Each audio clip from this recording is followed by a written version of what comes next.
오늘은 우리 낙원교회 소속 선교사님으로 우리 키르기스탄에서 열심히 이제 사역을 감당하고 계시는 우리 장레이비 선교사님께서 귀한 말씀을 전해 주시겠습니다.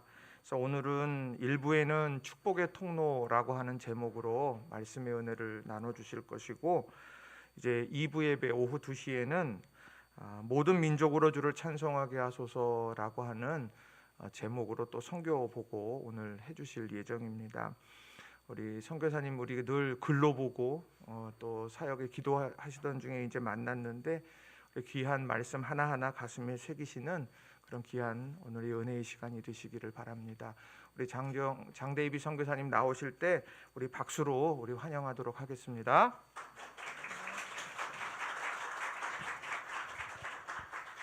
감사합니다. 되게 어색하네요. 이렇게 칸이 쳐져 있는 이런 곳에서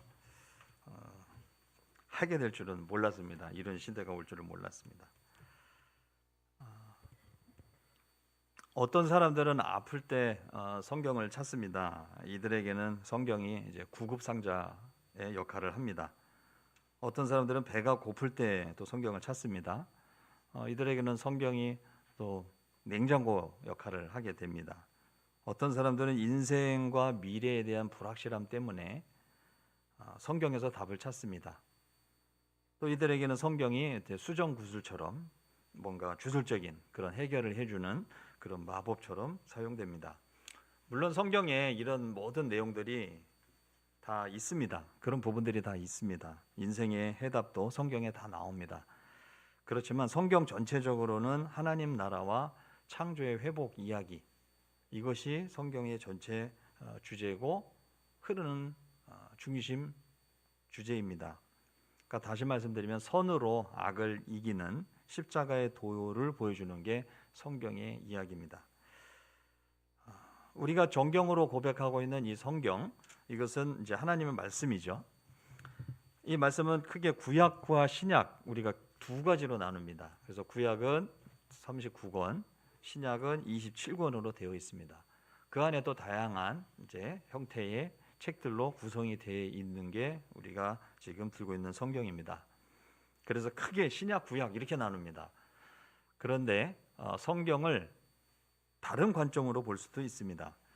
현대 선교 운동에 큰 역할을 했던 또 2009년에 소천하신 랄프 윈터 박사라는 분이 계십니다. 이분이 또 선교사였고 이분이 선교 운동의 세계의 큰 복음주의 계열에서 역할을 했습니다. 그분은 축복의 관점에서 그렇게 접근했습니다. 다시 얘기하면 이제 창세기 1장부터 11장까지 인류의 창조, 악이 세상에 들어오는 어떤 과정, 타락, 바벨탑까지 11장에 그렇게 해서 그 이야기를 한 파트로 나누고 창세기 12장부터 요한계시록까지 이렇게 신약구약이 아니라 아브라함이 나타나는 그 전과 후로 그렇게 나눕니다. 이것은 이제 선교적인 관점이라고 볼 수가 있는데, 창세기 1장부터 11장까지 인류의 창조, 악이 세상에 들어오는 과정, 이 타락에 대한 내용은 성경의 중요한 기초고 우리 기독교 세계관의 기초입니다. 그리고 이제 12장이 시작되면서 아브라함이 등장합니다. 오늘 말씀 12장 1절에서 3절 보면 하나님의 중대한 계획이 나타나고 아브라함이 중요한 인물로 등장합니다. 왜냐하면 하나님께서 아브라함과 그의 자손들이 선교적 나라가 되도록 위임하셨기 때문입니다. 하나님은 아브라함에게 복 주실 것과 또 그가 모든 민족에게 축복의 통로가 될 것이다 이렇게 약속하셨습니다. 아브라함과 이삭과 야곱과 그 12 아들들을 통해서 이스라엘의 12지파가 구성이 됩니다. 그래서 이스라엘에게 모든 민족이 하나님을 찬송하도록 선교적 명령을 주셨습니다. 그러나 하나님이 그 아들 예수님까지 이 땅에 보내주셨어도 이스라엘은 깨닫지 못하고 민족적인 관점을 뛰어넘지 못했습니다. 그래서 모든 민족에게 하나님 나라의 선포와 도래라는 이 선교적 사명을 깨닫지 못했던 거죠. 그래서 결국 이방인인 우리에게까지 선교적 사명을 감당하도록 여기까지 왔습니다. 이렇게 축복의 통로라는 관점으로 보면 영적으로 아브라함의 자손인 우리도 축복의 통로가 될 것을 약속하셨고 그 일에 우리를 부르신 것입니다. 성경은 하나님이 선교를 이루어 가시는 이야기입니다. 달리 말씀드리면 성경을 흐르는 핵심 물줄기는 하나님의 선교입니다. 하나님이 선교의 주체가 되셔서 역사를 주관하시는 내용이 바로 성경입니다. 이 선교적인 관점에서 보면 처음부터 끝까지 생명적인 관점, 평화의 관점, 또 회복을 시키는 그런 관점이 성경에 나타나는 것을 알 수가 있습니다. 창세기 2장에 하나님께서 선악 지식의 나무를 통해서 생명의 나무 우리가 그 아래 거하라고 하셨고 선악 지식의 나무를 먹으면 너네들이 안 된다라고 말씀하셨습니다. 그리고 계시록에도 보면 계속해서 생명이 나옵니다. 그래서 저는 창세기부터 계시록까지 모든 것이 생명의 관점에서 또 하나님이 예수님을 이 땅에 보내신 이유는 우리가 생명을 낳는 사람, 생명을 살리는 사람, 평화의 사람으로 부르셨다고 그렇게 생각하고 또 선교사로도 그렇게 살아가고 있습니다. 어쨌건 이렇게 선교적인 관점으로 보면 창세기 11장에 나오는 바벨탑 사건을 통해서 하나님이 이제 민족을 흩으셨습니다. 그전에는 다 같이 모여 있었는데 흩으시고 또 언어까지 이제 혼잡하게 하셔서 흩으셨습니다. 서로 의사소통이 안 되게 하셨습니다. 인간을 향한 하나님의 사랑의 변함이 그렇지만 없습니다. 그래서 아브라함을 축복의 통로로 부르셨어요. 인간이 바벨탑이라는 사건을 통해서 너무 높아지려고 하는 그것 때문에 하나님이 그들을 흩으셨지만 그들이 다시 하나님께로 돌아오기를, 다시 얘기하면 열방이 하나님께로 돌아오기를 바라시는 그 마음은 변함이 없으십니다. 그래서 아브라함을 먼저 부르셨습니다. 그리고 우리가 영적으로 아브라함의 자손이기 때문에 이 사명과 부르심은 우리 모두에게 해당합니다. 아멘. 저와 여러분은 축복의 통로로 부르심을 받았습니다. 우리는 모든 민족에게 복 주시려는 하나님의 목적이 있다는 것을 알아야 됩니다. 우리 모두가 열방이 주께 돌아오는 일에 물론 직접적으로 투입된, 소위 일반적으로 뭐 교단이든 선교단체 어디 선교사라고 하면, 아니면 이제 자기 스스로 선교사가 돼서 그렇게 선교사라고 하는 그런 사람들, 뭐 우리 모두 여러분들이 다 선교사, 일반적으로 얘기하는 그런 선교사로 부르심을 받은 건 아닙니다. 그렇지만 우리가 모두 선교사적인 삶을 살도록 부르심을 받았습니다. 즉 아브라함이 그 받으신 그 부르심은 우리가 모두 받은 것이죠. 또 외국에 나가 있는 저만, 또 제 아내만 그런 것이 아니라는 것이죠. 다시 말하면 우리는 모든 민족의 복이 되기 위해서 각자 부르신 곳에서 하나님 나라의 동역자로 부르심을 받았습니다. 그리고 우리가 그 일에 참여하는 존재로 부르심을 받았습니다. 12장 1절을 다시 한번 보실까요? 여호와께서 아브라함에게 이르시되 너는 너의 고향과 친척과 아버지의 집을 떠나 내가 내게 보여줄 땅으로 가라. 자, 고향과 친척과 아버지의 집은 뭘까요? 뭐 어찌 보면 우리의 어떤 친숙함, 익숙함, 편안함, 안정감 이런 것이 아닐까 생각합니다. 제 인생을 되돌아보면 제가 뭐 50 이제 조금 이제 50이 돼가는데 하나님께서 종종 그러한 것들을 좀 편안하다고 생각했던 그런 것들을 뒤로 하게끔 무작정 떠나게 하시는 그런 경험을 하게 됩니다. 제 삶에 그랬는데 여러분도 아마 그런 경험이 있으실 겁니다. 여러분 각자에게 나름대로 고향과 친척과 아버지와 같은 그런 존재가 있을 것입니다. 그것에서 떠날 수 있는 결단력을 주시도록 우리가 성령님께 간구해야 이게 가능해집니다.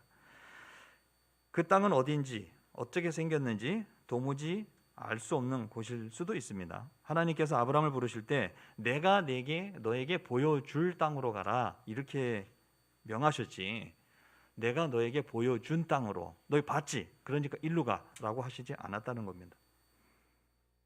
만약에 하나님이 보여주시고 우리에게 확신을 주셔서 야 그거 내가 좀 가볼 만하다 이러면 좋겠는데 하나님이 부르신 것은 보여줄 땅으로 가라는 것이었습니다. 이렇게 보여주었으니까 너는 이거 보고 따라와라 이것이 아니었다는 겁니다. 보여주셔도 떠나기 어려운데 일단 가봐. 보여줄게. 그러면 이것은 하나님의 그 요구하시는 것은 믿음의 결단이 없으면 실천하기가 어렵습니다. 그래서 성령의 인도하심이 필요합니다. 이것은 마치 홍해가 쫙 갈라지는 그런 기적의 경험보다는 믿음의 발걸음을 한 걸음을 내디뎌야만 경험할 수 있는 어떤 요단강 같은 그런 경험이라고 할 수 있습니다.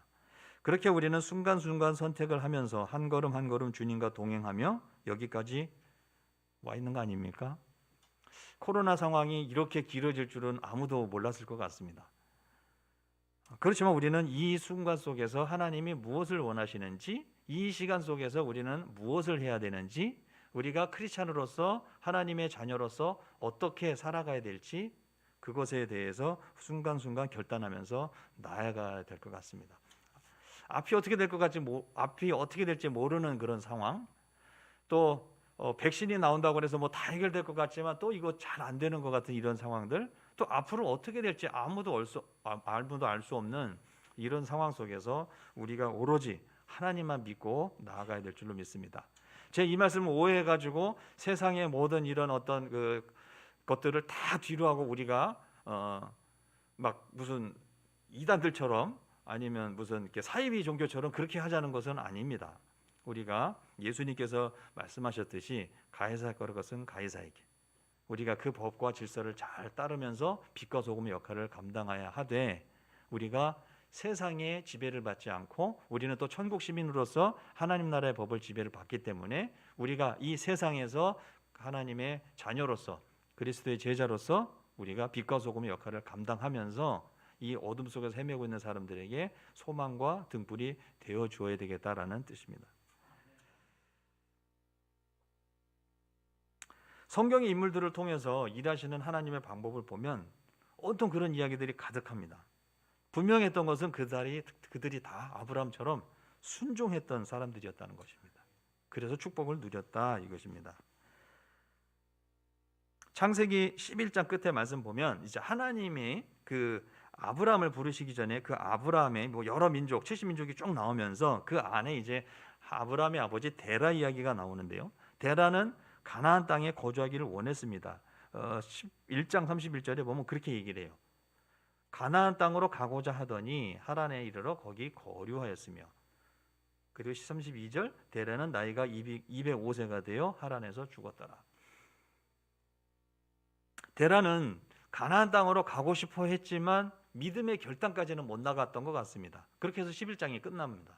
그리고 12장에서 여호와께서 아브라함에게 이르시되, 그러면서 아브라함을 부르시고 내가 너에게 보여줄 땅으로 가라 이렇게 명령을 하셨습니다.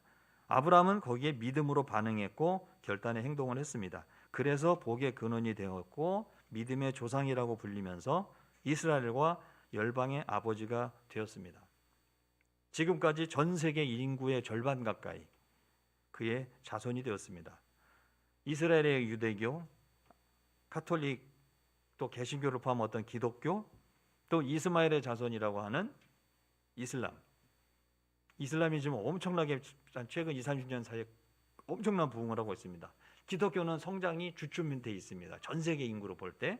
그렇지만 전체 인구로 보면 절반 정도가 되는, 통계적으로 절반 정도가 지금 영적으로든 육적으로든 아브라함의 자손이라고 우리가 고백을 하는 그런 세상을 살고 있습니다.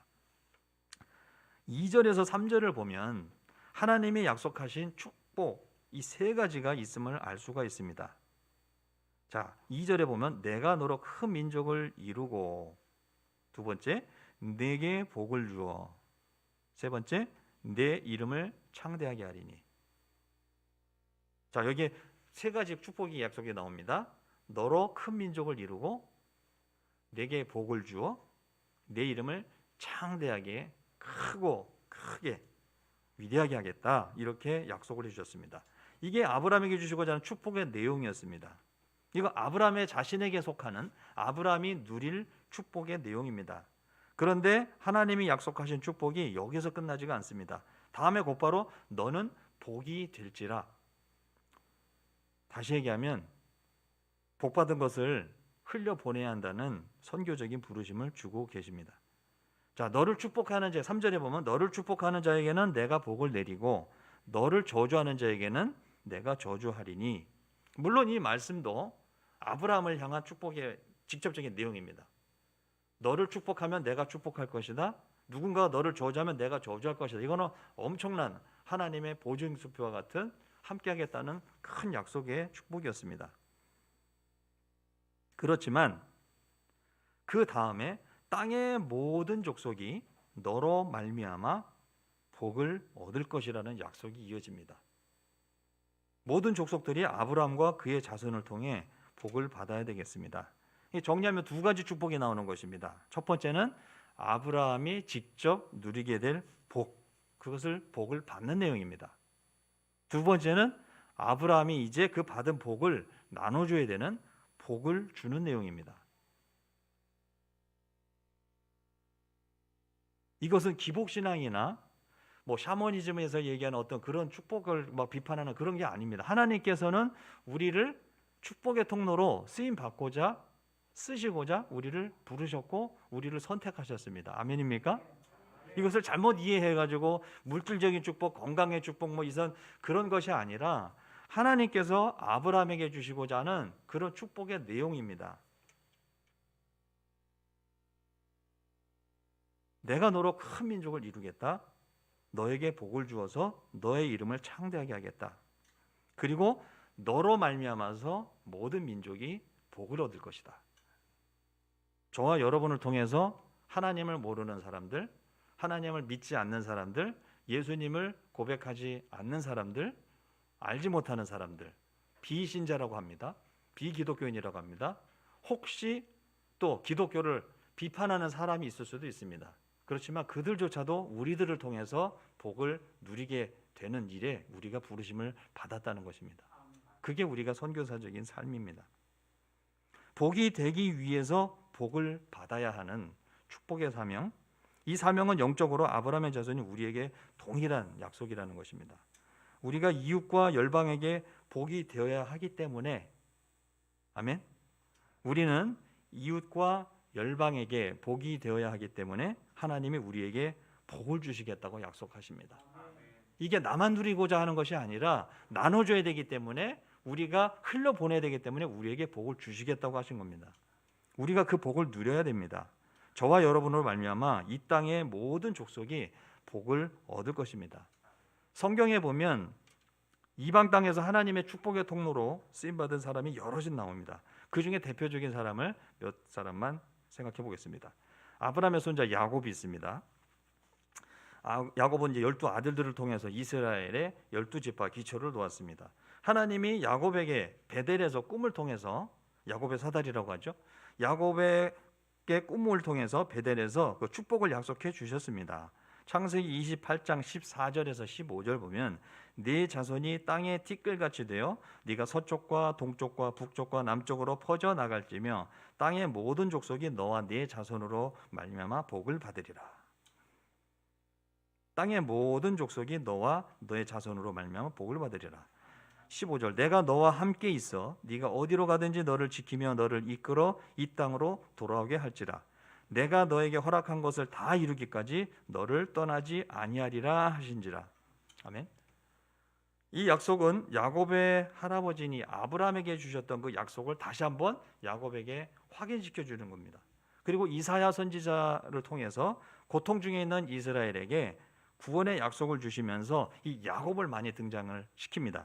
그래서 자신들의 조상인 이 야곱에게 주셨던 그 약속을 상기시켜 주시면서 구원에 대한 약속을 주셨습니다. 이사야서 이게 잘 나옵니다. 그래서 자꾸 야곱아 야곱아 부르십니다. 또 그 아들 중에 하나 요셉을 볼까요? 형들로부터 미움을 받아서 이집트의 노예로 팔려갔습니다. 그런데 요셉 이야기가 나오는 이제 창세기 37장부터 보면 하나님이 요셉과 함께 하심으로 요셉 때문에 또 요셉으로 말미암아 하나님께서 하나님을 믿지 않는 이방인들까지 축복하시는 그런 내용이 반복적으로 나옵니다. 억울하고 어떻게 보면 암울하기까지 한 그 어둠의 현실의 어려움에도 불구하고 믿음을 지켰던 요셉 때문에 하나님이 요셉 때문에 그의 주인 보디발의 가정에 축복을 해주셨습니다.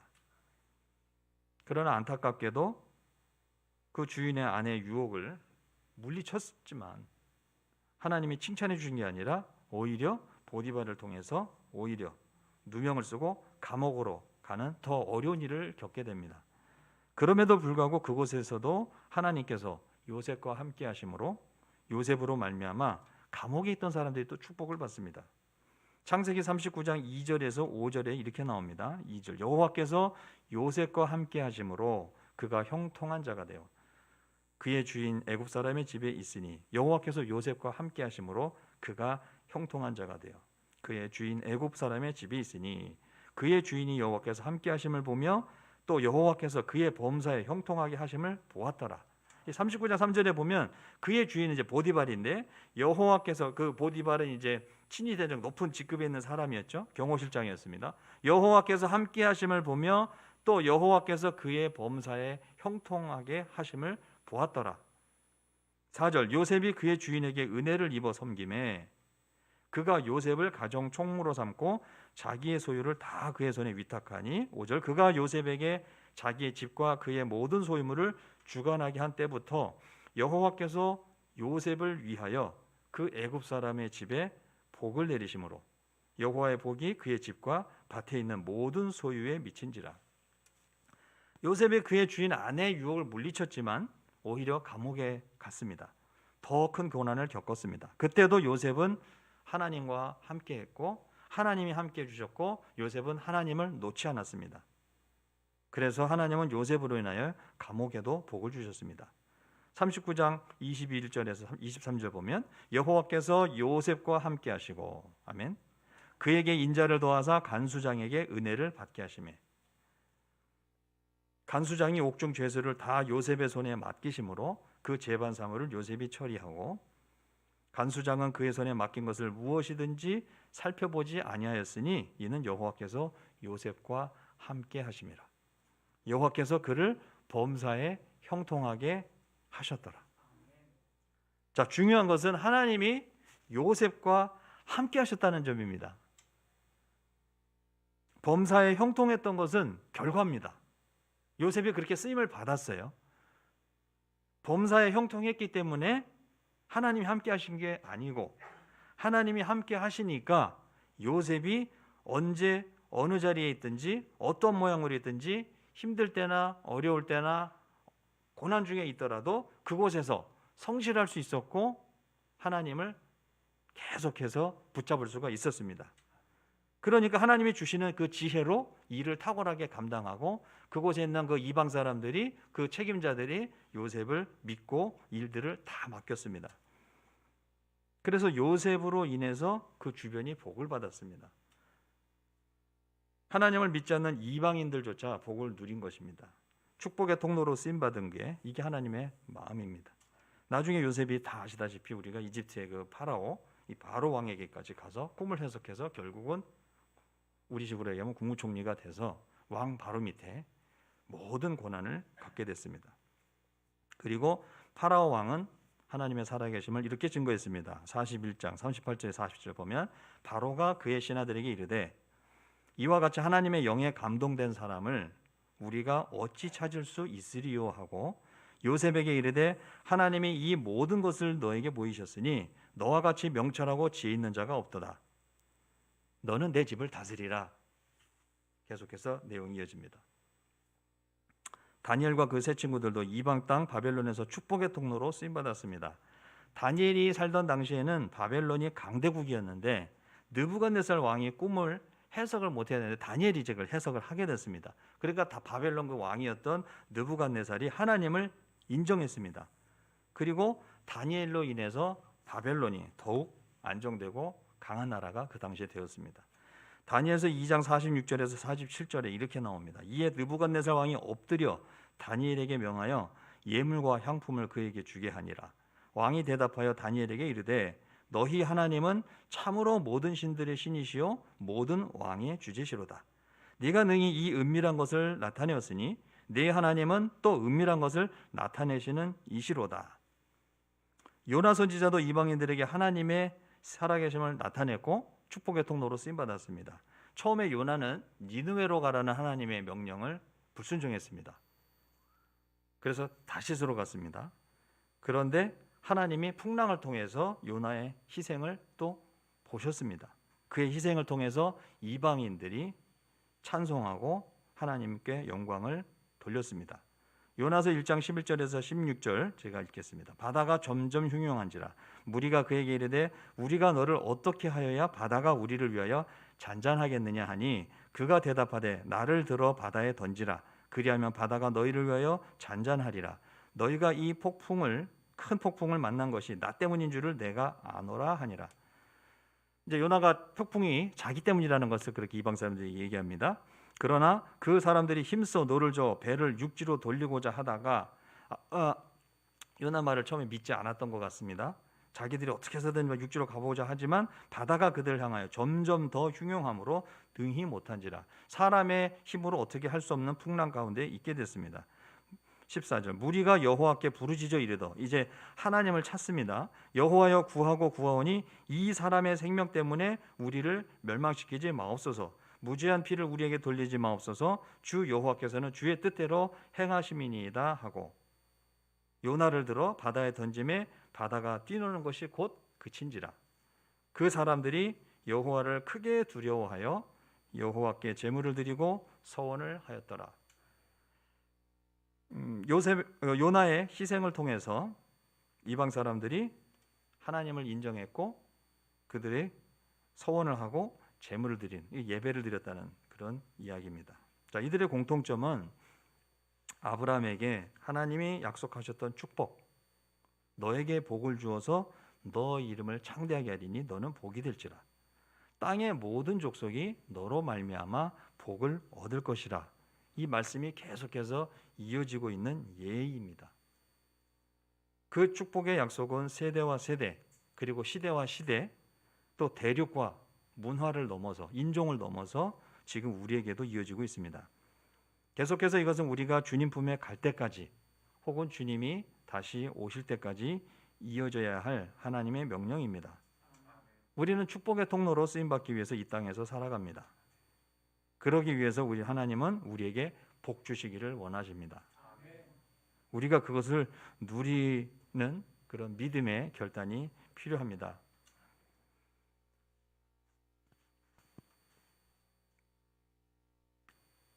많은 사람들이 기독교를 특히 교회를 비판하고 욕하고 그거 우리가 다 감수해야 될 몫이지만 그럼에도 불구하고 우리는 축복의 통로로 쓰임 받는 그 일에 부르심을 받았습니다. 우리 한국 교회와 한국 교회까지는 아니더라도 세계 교회까지는 아니더라도 저와 여러분 한 사람 한 사람이 우리가 아브라함에게 주신 이 선교적인 사명, 선교사로 부르심을 받은 이 선교적 삶, 우리가 축복의 통로로 쓰임 받는 그런 삶을 살아갈 때 우리의 생각과 우리의 말과 우리의 행동을 통해서 그것이 하나님의 능력이 드러날 때 그들이 하나님을 찬양하고 예배할 것입니다. 하나님을 인정하게 될 것입니다. 스탠리 존스라는 유명한 또 이제 그 미국의 선교사님 한 분이 훌륭한 분이 계시는데 그분이 이제 인도의 그 간디랑 같은 시대에 살았던 동시대의 인도 선교사였습니다. 그래서 간디랑은 너무 친했습니다. 개인적으로는. 그런데 그렇게 스탠리 존스가 전도를 하려고 그러는데 간디가 안 넘어오는 거예요.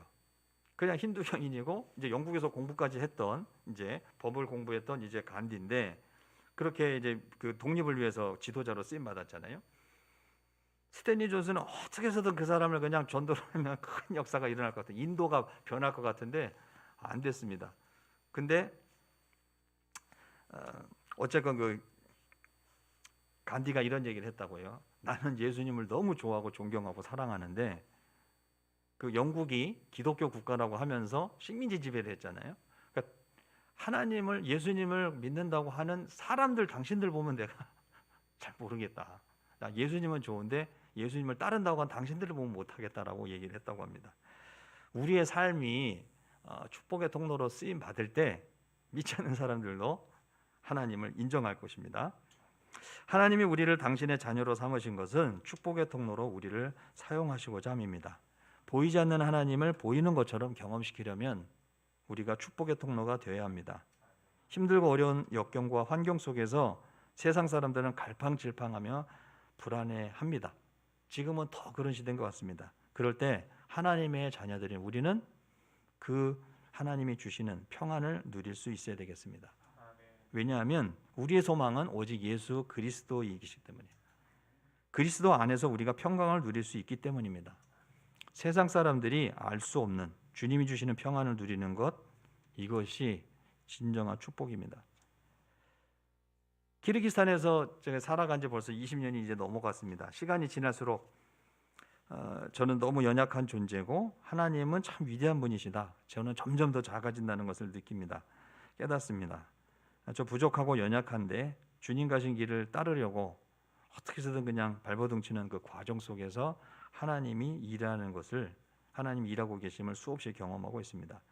그 과정 가운데서 저와 함께하는 우리 동역자들, 현지인, 우리 제자들, 모든 사람들이 저와 또 저희 가정으로 인해서 복을 받기를 원하는 게 저희 소원이 되고 있습니다. 하나님은 정말 살아계십니다. 너무나 섬세하고 신실한 분이십니다.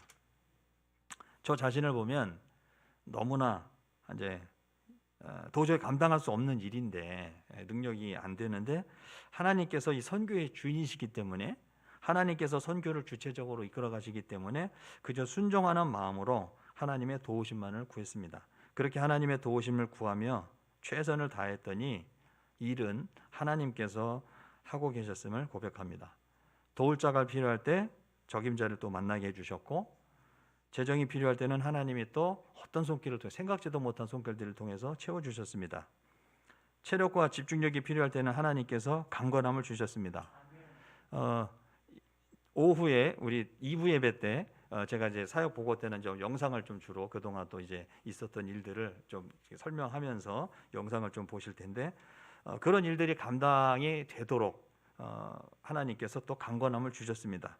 또 쉬어야 될 때가 되니까 몸에 여기저기 이상이 생기기 시작하면서, 제가 병원을 어디 찢어져 가지고 어릴 때 하도 개구장이어서 제가 막 찢어져서 꼬매러 간 거 빼고는 병원에 간 적이 없는데, 이번에 안신년 나와 가지고 병원에 하여튼 많이 갔습니다. 여기저기 검사도 하고.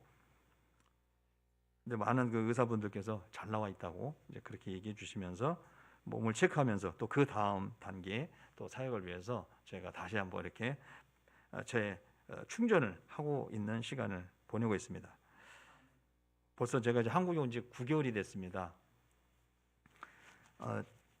제가 이제 좀 이렇게 굉장히 적극적이고 외향적인 성격인 것 같은데, 또 한편으로는 또 제가 막 또 이렇게 적극적이지 못한 부분이 있습니다. 특히 이제 또 선교사로서 제가 또 뭐 부르지 않으면 잘 못 가는 이제 그런 상황이 있는데, 아까 이제 잠깐 와가지고 우리 박종원 목사님이랑 차마 좀 말씀을 드리긴 했지만, 제가 아현교회에서 선교사로 나가기 1년 단기 선교하고 나서 또 다시 장기로 계속해서 가기 전에 잠깐 1년 조금 넘게 한국에서 대학원을 다닐 때, 그때 이제 아현교회에서 청년부 전도사를 잠깐 했었는데, 제가 이제 지난달에 한번 초청을 받았습니다. 근데 생각해 보니까 20년 만에 제가 그 인사하고 사임제 인사하고 크리켓에서 떠났는데 20년 만에 갔어요. 그래서 그 선교부장님이랑 장로님이랑 그 목사님이, 아니 왜 거기 교육 이제 어쨌건 파트타임 전도사라도 그 출신 교육자인데 한 번도 안 찾아왔냐고 그렇게 말씀하셔서, 또 제가 또 이제 그렇게 막 알아서 찾아가가지고 막 이렇게 얼굴을 내미는 스타일은 잘 못해서 제가 부르지 않으면 잘 못 가기 때문에, 우리 나곤교회도 이제 제가 이 코로나 상황이니까 그 전에는 그래도 막 이렇게 갈 수 있지만 되게 조심스러워서 굉장히 좀 막 적극적으로 이렇게 방문을 이렇게 못하는 상황이 있었습니다. 또 이렇게 초청해 주셔서 여러분들 얼굴 뵙고 함께 말씀을 또 이렇게 은혜를 나눌 수 있게 돼서 너무나 감사합니다. 어쨌건 시간이 이렇게 지나면서 제가 여기저기 병원도 다니고 검사도 받고 또 치료와 처방 받으면서 체력을 또 회복하고 있습니다. 하나님께서 그때 필요할 때마다 필요한 어떤 그런 공급을 해주고 계십니다. 앞으로는 어떻게 될지는 모르겠습니다. 그렇지만 오늘 하루하루 그렇게 살아갑니다. 선교의 주인이신 하나님은 저희가 또 현지에 없어도 동역자들과 제자들을 통해서 일이 더 잘 되게 하고 계십니다. 저희가 이렇게 많은 시간을 비우고 있는데도 현장은 오히려 저희가 있을 때보다 지금 더 역동적으로 잘 돌아가고 있고, 그곳에도 이제 코로나가 있지만 그래도 열심히 현지 교회가 단기 선교팀을 꾸려서 지방으로 여기저기 다니고 있고, 또 우리 글로벌 오프 NGO 사역도 아주 활발하게 잘 진행이 되고 있습니다. 선교사로서는 굉장히 보람인데, 이게 우리가 없어도 더 잘 되니까 이게 필요 없어진 건가? 이런 생각이 들기도 하고 만감이 교차합니다. 참 감사하고, 제 아내와 참 감사하고 있으면서도 한편으로는 또 그래도 이제 계속 저희 언제 오냐고 기다리고 있다고 하니까 또 이제 반갑게 갈 준비를 하면서 계속 가고 싶은 마음에 때를 기다리고 있습니다.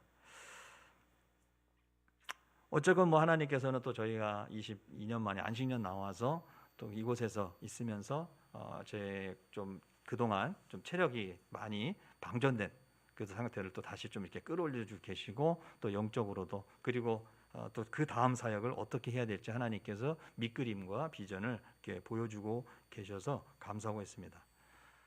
예수님이 제자들에게 가르쳐 주신 기도의 내용 중에 이 번역에 오류가 생기면서 뜻이 축소된 부분이 있다고 합니다. 이 말씀 나누고 같이 이제 마무리를 하겠습니다. 주기도문인데, 그 이름이 거룩히 여김을 받으시오며, 이제 우리가 이렇게 고백을 하잖아요. 이 부분은 이 고체 영어가 번역되면서 오해가 생긴 부분이라고 합니다. 이 기도는 원래 찬양이 아니라 성경 원어로 보면 분명한 요청이라고 합니다. 즉, 아버지여 당신의 이름을 거룩하게 하시옵소서, 이렇게 번역이 되는데, 바꿔 말하면 아버지여 세상 모든 족속들에게 당신의 이름을 높이시고 구별하시고 존귀하게 하시고 널리 알리시고 드러내소서, 또는 세상 모든 사람들이 당신을 알고 흠모하게 하소서, 세상 모든 사람들이 당신을 알도록 당신이 유명해지시옵소서, 이런 뜻이라고 합니다. 예수님의 열정이 그거였던 겁니다. 제자들이 가르쳐 주셨던 기도는 하나님의 그 아버지의 이름이 거룩히 여김을 받으신다는 것이 이런 뜻이라는 것입니다.